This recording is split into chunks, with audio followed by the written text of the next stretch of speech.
দুপুরের লাঞ্চের এই মেনুতে ভাতের সাথে আছে বড়া, এটা কাচকি চুনো মাছের ভাজা বড়া, কাচকি মাছের সাথে বেসন, পেঁয়াজ বাটা, আদা বাটা, রসুন বাটা, কাঁচা লঙ্কা কুচো আর নুন দিয়ে মেখে বড়াটা ভেজেছি।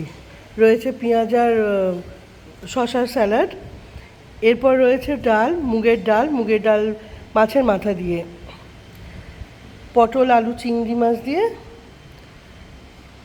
এটা মাছের কালিয়ার মতন করেছি, পোনা মাছ কাতলা কালিয়া। আর এটা আমাদের টমেটো আমসত্ত্ব আর খেজুরের চাটনি। এই মিলিয়ে লাঞ্চের মেনু কিন্তু জমে যায়।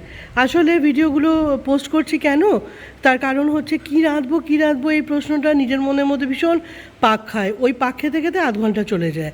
আর একবার খুলে যদি দেখে নিতে পারি তাহলে দেখে নেওয়া যেতেই পারে যে আমরা কি মেনু করতে পারি। সেই মেনুগুলো মনে রাখার জন্যই এই পোস্টগুলো করা। এবং আমার বান্ধবীরা কিন্তু আমাকে ফিডব্যাক দিচ্ছে যে তাদের এটা দেখে মজা হচ্ছে, তারা কিন্তু খুব কুইক ডিসিশন নিয়ে নিতে পারছে। আর এখানেই এই ভিডিওগুলোর সাকসেস।